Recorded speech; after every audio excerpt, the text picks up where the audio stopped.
नमस्कार। आज हम लेकर आए हैं प्रगतिवाद और प्रयोगवाद से संबंधित वीडियो नंबर 7। हमारे पास लगभग प्रगतिवाद और प्रयोगवाद से संबंधित 300 प्रश्नों की सीरीज है। आज हम कर रहे हैं प्रश्न नंबर 231 से 281 तक।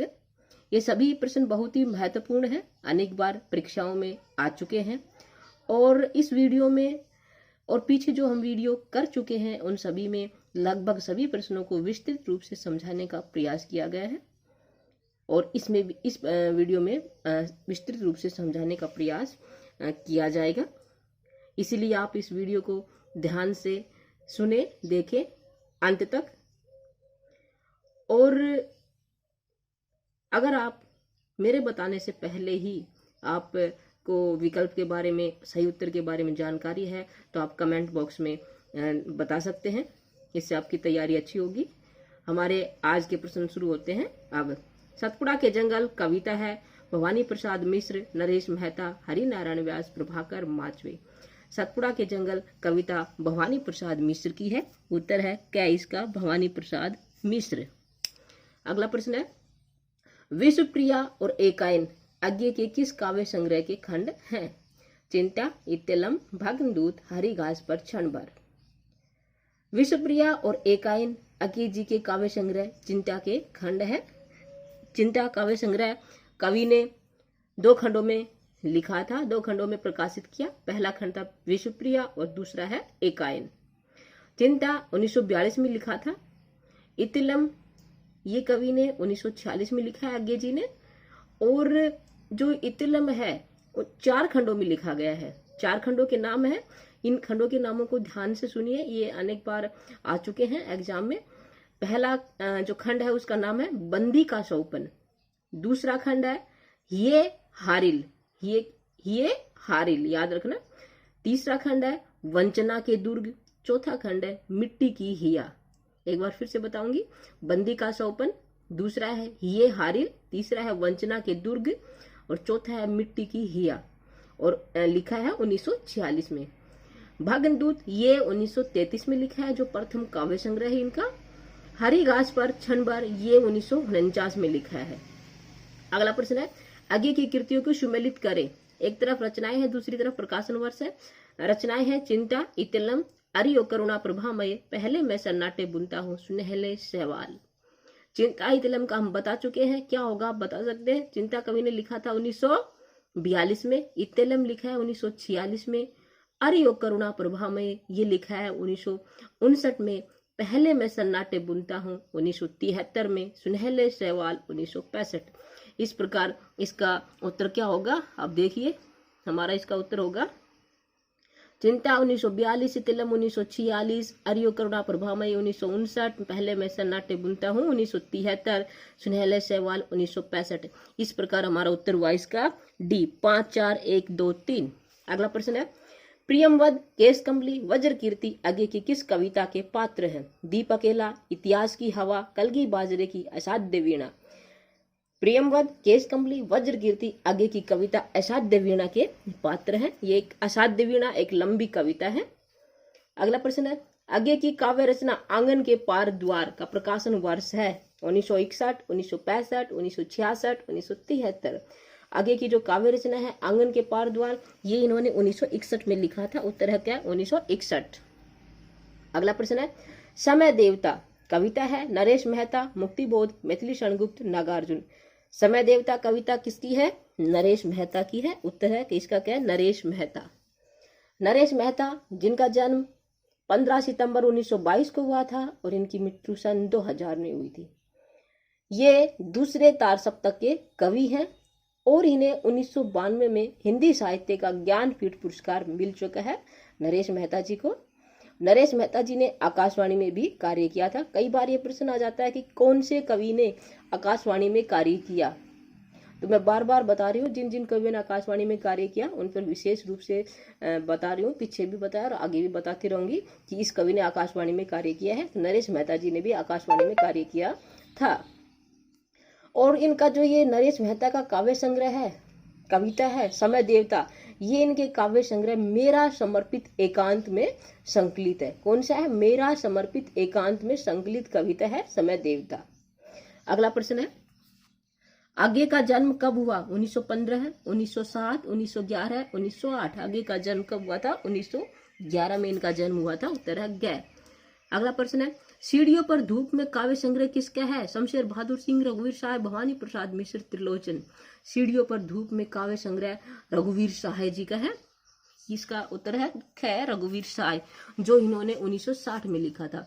सीढ़ियों पर धूप में 1960 में लिखा गया काव्य संग्रह रघुवीर साहब जी का है। और रघुवीर साहब जी ये दूसरे तार सप्तक के कवि हैं और इन्होंने भी आकाशवाणी के समाचार विभाग में उप संपादक के रूप में कार्य किया। अगला प्रश्न है, सर्वेश्वर दयाल सक्सेना किस सप्तक के कवि हैं? तार सप्तक, दूसरे सप्तक, तीसरे सप्तक, चौथे सप्तक। सर्वेश्वर दयाल सक्सेना तीसरे सप्तक के कवि हैं। उत्तर है ग, तीसरे सप्तक। तार सप्तक का प्रकाशन आज्ञे जी ने किया था। इसमें 7 कवियों का समूह होता है और आज्ञे जी ने इन 7 कवियों को राहों के अन्वेषी कहा है। तार सप्तक के जो कवि हैं उनको राहों के अन्वेषी आज्ञे जी ने कहा है। अगला प्रश्न है, मेरे प्रारंभ में ही मेरा अंत है, कथन किसका है? अशोक वाजपेयी, कैलाश वाजपेयी, धूमिल, राजेश जोशी। मेरे प्रारंभ में ही मेरा अंत, ये कथन अशोक वाजपेयी का है। उत्तर है क्या? अशोक वाजपेयी। अगला प्रश्न है, भाषा की रात धूमिल के किस काव्य संग्रह की भूमिका है? संसद से सड़क तक, कल सुनना मुझे, सुदामा पांडे का प्रजातंत्र। इनमें से कोई नहीं। भाषा की रात धूमिल का काव्य संग्रह कल सुनना मुझे उसकी भूमिका है। उत्तर है इसका है कल सुनना मुझे। सुदामा पांडे धूमिल का काव्य संग्रह है ये। अगला प्रश्न है, निम्न में से आगे की कृति नहीं है? महावृक्ष के नीचे, पूर्वा, ऐसा कोई घर आपने देखा है, नदी की बाग पर छाया। ये सभी कृतियां आगे की है। कौन सी नहीं है? इसमें से हमारा कोई भी विकल्प सही नहीं है। सभी जो कृतियां हैं आज्ञे जी की हैं। हमारा प्रश्न था कि कौन सी कृति नहीं है, लेकिन ये सभी कृतियां आज्ञे जी की है। महावृक्ष के नीचे भी इन्हीं की कृति है जो 1977 में लिखी थी। पूर्वा भी आज्ञे जी की कृति है जो 1965 में लिखी गई है। ऐसा कोई घर आपने देखा है, ये 1986 में लिखी थी आज्ञे जी ने। और नदी की बाग पर छाया ये 1982 में लिखी थी आज्ञे जी ने। मैं आपको ये जो भी रचनाएं आती हैं उन सभी के प्रकाशन वर्ष बता रही हूँ। आप इनको अपनी नोटबुक में लिख सकते हैं। और जब खासकर यूजीसी नेट की जो परीक्षा होती है तो उसमें बहुत सारे ऐसे क्वेश्चन होते हैं जिनमें प्रकाशन वर्ष पूछा जाता है। तो इस प्रकाशन वर्ष को आप अपनी नोटबुक में लिख सकते हैं वीडियो को पॉज करके। अगला प्रश्न है, बहने काव्य संग्रह है? राजेश जोशी, असद जैदी, मंगलेश डबराल, अरुण कबल। बहने काव्य संग्रह राजेश जोशी जी का है। उत्तर है क। अगला प्रश्न है, आखिरी समुद्र से तात्पर्य कृति है? नरेश कुमार, नरेंद्र शर्मा, नरेश मेहता, दुष्यंत कुमार। आखिरी समुद्र से तात्पर्य कृति नरेश मेहता की है। उत्तर है ग, नरेश मेहता। अगला प्रश्न है, प्लास 1 रचना है। प्लास 1 किसने लिखा था? नरेंद्र शर्मा, नरेश मेहता, रघुवीर सहाय, राम नरेश त्रिपाठी। प्लास 1 कृति नरेंद्र शर्मा की है। उत्तर है क्या? नरेंद्र शर्मा। नरेंद्र शर्मा जी ने ये रचना 1943 में लिखी थी और नरेंद्र शर्मा जी का जन्म 1913 में हुआ था और उनकी मृत्यु 1989 में हुई थी। और ये रचना प्लास 1 1943 में लिखी गई थी। अगला प्रश्न है, मंगलेश डबराल के काव्य संग्रह हैं पहाड़ पर लालटेन, घर का रास्ता, हम जो देखते हैं, आवाज भी एक जगह है, ये सभी। उत्तर होगा ये सभी। सभी रचनाएं मंगलेश डबराल जी की है। पहाड़ पर लालटेन भी इन्हीं की कृति है, घर का रास्ता भी, हम जो देखते हैं, ये भी इन्हीं की रचना है और आवाज भी एक जगह है, मंगलेश डबराल का काव्य संग्रह है। अगला प्रश्न है, बापू कृति है? मैथिली शरण गुप्त, सियाराम शरण गुप्त, दिनकर, महादेवी वर्मा। बापू कृति किसकी है? किसकी है? सियाराम शरण गुप्त। बापू सियाराम शरण जी की कृति है जो इन्होंने 1937 में लिखी थी। मैं आपको बताना चाहूंगी, सियाराम शरण जी गांधीवाद में अटूट आस्था रखते थे और ये मैथिली शरण गुप्त के छोटे भाई थे। इनका जन्म 1895 में हुआ था और इनकी मृत्यु 1963 में हुई थी। अगला प्रश्न है, एकलव्य रचना है? रामविलास शर्मा, डॉक्टर राम कुमार वर्मा, त्रिलोचन, मुक्तिबोध। एकलव्य रचना किसकी है? डॉक्टर राम कुमार वर्मा की। उत्तर है इसका ख, डॉक्टर राम कुमार वर्मा। डॉक्टर राम कुमार वर्मा एकांकी सम्राट के रूप में प्रसिद्ध है। अगला प्रश्न है, पत्र प्रबंध है, किसने लिखा था पत्र प्रबंध? सियाराम शरण गुप्त, मैथिली शरण गुप्त, दिनकर, माखनलाल चतुर्वेदी। पत्र प्रबंध मैथिली शरण गुप्त जी की रचना है। और मैथिली शरण गुप्त जी ये राम भक्त कवि थे। कई बार आ जाता है कि ये किस भगवान को मानते थे, तो ये राम को मानते थे, राम भक्त कवि थे।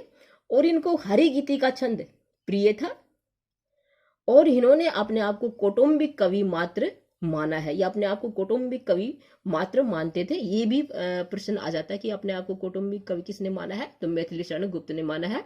और आचार्य रामचंद्र शुक्ल जी ने मैथिली शरण गुप्त को सामंजस्यवादी कवि कहा है। मैं आपको वही बातें बता रही हूँ जो एग्जाम में आती हैं, तो आप इनको थोड़ा ध्यान से सुने और नोट करते रहें, ये बहुत ही महत्वपूर्ण है। मैंने खुद अनुभव किया है, खुद देखी है एग्जाम में आई हुई, तो इसको आप अच्छे से देखें, सुने, समझे। अगला प्रश्न है, मंगलेश डबराल का जन्म हुआ 1948, 1950, 1960, 1935। मंगलेश डबराल जी का जन्म कब हुआ था? 1948 में। उत्तर है इसका क्या? 1948। अगला प्रश्न है, डॉक्टर राम कुमार वर्मा का जन्म है वर्ष है 1905, 1912, 1911, 1906। डॉक्टर राम कुमार वर्मा जो एकांकी सम्राट के रूप में प्रसिद्ध है, इनका जन्म 1905 में हुआ था। अगला प्रश्न है, रामधारी सिंह दिनकर जी का जीवन काल है 1911 से 1978, 1908 से 1974 और 1905 से 1990, 1907 से 1987।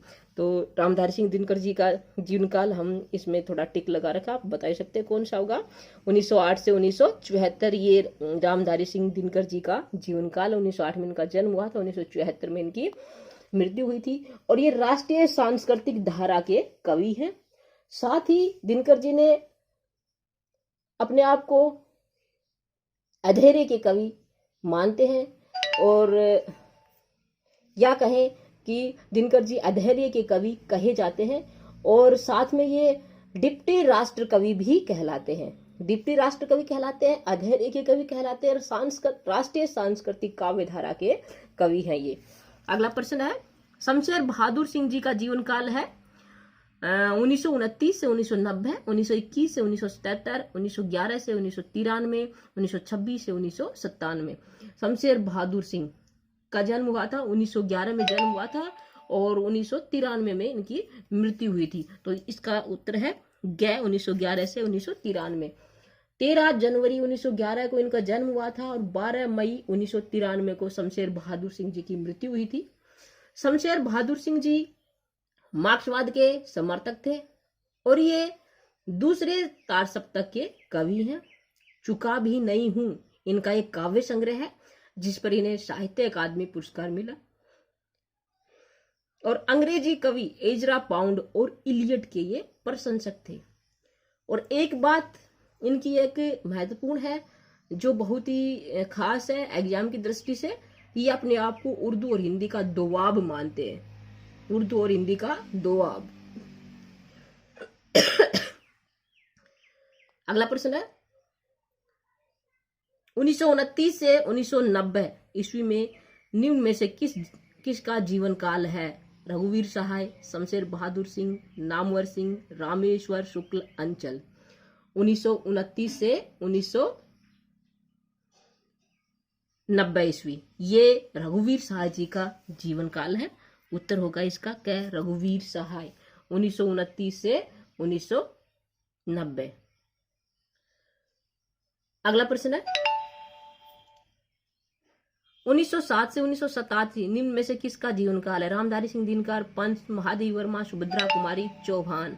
1907 से 1987 महादेवी वर्मा जी का जीवन काल। 1907 में इलाहाबाद में इनका जन्म हुआ था और 1987 में इनकी मृत्यु हुई थी। ये क्षयवाद की 4 स्तंभों में से प्रमुख है और आधुनिक मीरा के नाम से प्रसिद्ध है। अगला प्रश्न, 1926 से 1997 ईस्वी में किस कवि का जीवन काल है? धर्मवीर भारती, सर्वेश्वर दयाल सक्सेना, नामवर सिंह, फणीश्वर नाथ रेणु। 1926 से 1987 ये धर्मवीर भारती जी का जीवन काल है। 1997 धर्मवीर भारती का जीवन काल है। धर्मवीर भारती 25 दिसंबर 1926 को इनका जन्म हुआ था और 4 सितंबर 1997 को इनकी मृत्यु हुई थी। अगला प्रश्न है, 1921 से 1977 किस कवि का जीवन काल है? फणीश्वर नाथ रेणु, मुक्तिबोध, केदारनाथ सिंह, शिव मंगल सिंह, सुमन। 1921 से 1977 ये फणीश्वर नाथ रेणु जी का जीवन काल है। उत्तर है इसका क्या? 1921 से 1977 फणीश्वर नाथ रेणु। अगला प्रश्न है, नामवर सिंह जी का जन्म हुआ 1926 में, 1906 में, 1927 या 1921? नामवर सिंह जी का जन्म 1927 में हुआ था, 1 मई 1927। उत्तर है इसका गया 1927, 1 मई 1927 में इनका जन्म हुआ था। किसका? नामवर सिंह का। अगला प्रश्न है, नागार्जुन जी का जीवन काल है 1911 से 1998, 1911 से 1978, 1911 से 1977, 1911 से 1993। नागार्जुन जी का जन्म हुआ था 1911 में, इनका जन्म हुआ था, 1998 में इनकी मृत्यु हुई थी। और ये वास्तविक नाम इनका बैद्यनाथ मिश्र था। यात्री नाम से मैथिली में कविता लिखते थे और बौद्ध धर्म ग्रहण करने के बाद 1938 में इन्हें नागार्जुन नाम मिला था। अगला प्रश्न है, अमन का राग काव्य कृति है शमशेर बहादुर सिंह, धूमिल, भारत भूषण अग्रवाल, रघुवीर साय। अमन का राग शमशेर बहादुर सिंह जी की कृति है। उत्तर है इसका क्या है? शमशेर बहादुर सिंह। अगला प्रश्न है, पृथ्वी कल्प कृति है मुक्तिबोध, भवानी प्रसाद मिश्र, गिरिजा कुमार माथुर, केदारनाथ सिंह। पृथ्वी कल्प कृति किसकी है? गिरिजा कुमार माथुर की है। अगला प्रश्न है, रूपाम्बरा रचना है, रूपाम्बरा कृति किसकी है? ये इसके विकल्प हैं हमारे पास, सुमित्रा नंदन पंत, रामविलास शर्मा, अज्ञे दिनकर। जो रूपाम्बरा है ये कृति किसकी है? अज्ञे की है, अज्ञे की रचना है रूपाम्बरा। अगला प्रश्न है, कनुप्रिया कृति है श्रीकांत वर्मा, गिरिजा कुमार माथुर, धर्मवीर भारती, नरेंद्र शर्मा। कनुप्रिया जो रचना है ये धर्मवीर भारती जी की है। उत्तर है इसका क्या? धर्मवीर भारती, जो 1959 में इन्होंने लिखा था कनुप्रिया। और इस कनुप्रिया में राधा कृष्ण के प्रेम का वर्णन है। जो कनुप्रिया कृति है ये राधा कृष्ण के प्रेम पर आधारित है। अगला प्रश्न, आर्यावर्त रचना है रामधारी सिंह दिनकर, मोहनलाल महतो, कुंवर नारायण शरद जोशी। आर्यावर्त रचना जो मोहनलाल महतो की है। उत्तर है ख मोहनलाल महतो। अगला प्रश्न है, रामदास की हत्या काव्य संग्रह है रघुवीर साय, शमशेर बहादुर सिंह, भवानी प्रसाद मिश्र, गिरिजा कुमार माथुर। रामदास की हत्या रघुवीर साय जी की कविता है, काव्य संग्रह है इनका ये। और ये एक राजनीति परक कविता है, प्रसिद्ध कविता है जो राजनीति से संबंधित है। रामदास की हत्या रघुवीर साय। अगला प्रश्न है, वंशी और मादल कृति है केदारनाथ अग्रवाल, विष्णु खेरे, ठाकुर प्रसाद सिंह, धर्मवीर भारती। वंशी और जो मादल ये कृति है ठाकुर प्रसाद सिंह जी की है। उत्तर है इसका गया ठाकुर प्रसाद सिंह। अगला प्रश्न है, पुरुवैया के नुपुर कृति है दिनकर, अज्ञे, देवराज दिनेश, डॉक्टर देवराज। पुरुवैया के नुपुर जो कृति है वो है देवराज दिनेश की। उत्तर है ग इसका देवराज दिनेश। अगला प्रश्न है, बंदी के गान कृति है क्षेमेंद्र सुमन, चिरंजीत, नरेश मेहता, जगदीश गुप्त। बंदी की गान किसकी है? क्षेमेंद्र सुमन की। उत्तर है क। शंभूक रचना है जगदीश चंद्र माथुर, जगदीश गुप्त, नीरज, सर्वेश्वर दयाल सक्सेना। शंभूक रचना जगदीश गुप्त की है। उत्तर है इसका ख जगदीश गुप्त। जगदीश गुप्त जिनका जन्म 1924 में हुआ था और ये नई कविता के प्रमुख कवि हैं। क्या है? नई कविता के प्रमुख कवि। कारवा गुजर गया कृति है, कारवा गुजर गया रचना किसने लिखी थी? रामेश्वर शुक्लांचल, नीरज, सर्वेश्वर दयाल सक्सेना, नरेश मेहता। कारवा गुजर गया रचना नीरज ने लिखी है। इसका उत्तर है नीरज। रामेश्वर शुक्ल अंचल के विषय में एक बात बताना चाहूंगी। रामेश्वर शुक्ल अंचल ये मार्शलवाद के प्रवर्तक हैं और साथ ही भावुक, स्वच्छंदतावादी एवं कल्पनाशील कवि हैं। क्या है? मार्शलवाद के प्रवर्तक, भावुक, स्वच्छंदतावादी एवं कल्पनाशील कवि हैं। अगला है, रंग खतरे में रचना है विजयदेव नारायण शाही, अरुण कमल, कुमार विमल, त्रिलोचन। रंग खतरे में है रचना कुमार विमल की है। उत्तर है कुमार विमल। देहांत से हटकर रचना है कैलाश वाजपेयी, अशोक वाजपेयी, रांगे राघव, रघुवीर सहाय। ध्यान से हटकर ये कृति किसकी है? कैलाश वाजपेयी की। कै, उत्तर इसका कै है। एक पतंग अनंत में रचना है अजीत कुमार, प्रयाग शुक्ल, जगदीश चतुर्वेदी, अशोक वाजपेयी। एक पतंग अनंत में, ये रचना अशोक वाजपेयी जी की है। उत्तर है घ। अकेले कंठ की पुकार रचना है अजीत कुमार, वेणुगोपाल, मणि मधुकर, सोमदत्त। अकेले कंठ की पुकार कृति अजीत कुमार जी की है। उपनगर में वापसी रचना है कृष्ण बलदेव वैद्य, त्रिलोचन, राजेश जोशी, बलदेव वंशी। उपनगर में वापसी कृष्ण बलदेव वैद्य। निराला के अध्यात्म गुरु थे स्वामी विवेकानंद, स्वामी राम तीर्थ, स्वामी दयानंद, रामकृष्ण परमहंस। निराला जी के अध्यात्म गुरु थे स्वामी विवेकानंद। अगला है सुनो कारीगर कृति है उदय प्रकाश, अरुण कमल, शंभुनाथ, कुमार विमल। सुनो कारीगर उदय प्रकाश जी की कृति है उदय प्रकाश। लक्कड़ बग्गा हंस रहा है रचना है रामदास मिश्र, चंद्रकांत देवताले, कुमार विमल, मंगलेश डबराल। ये चंद्रकांत देवताले है और चंद्रकांत देवताले की ही रचना है लक्कड़ बग्गा हंस रहा है। अगला है इस हादसे में रचना है नरेंद्र मोहन, नरेंद्र शर्मा, नरेश मेहता, विष्णु शर्मा। इस हादसे में किसकी है? नरेंद्र मोहन की। एक दिन बोलेंगे पेड़ रचना है मणि मधुकर, राजेश जोशी, विनोद रस्तोगी, सुधीर पचोरी। एक दिन बोलेंगे पेड़, ये राजेश जोशी जी की कृति है। अगला है मराली रचना है, इसके विकल्प नहीं दे रखे, जो अगले पेज पे है वो आगे हम बताएंगे, लेकिन मैं इसका उत्तर आपको बता देती हूँ। मराली रचना केसरी सिंह की है, केसरी कुमार की रचना है ये मराली। केसरी कुमार कवि की रचना है मराली। आज के लिए इतना ही। उम्मीद करती हूँ आपने इस वीडियो को ध्यान से देखा सुना होगा, और अगर आपको ये वीडियो अच्छी लगी है तो इसको लाइक करें, शेयर करें, और यदि आप इस चैनल पर नए हैं तो सब्सक्राइब अवश्य करें। धन्यवाद।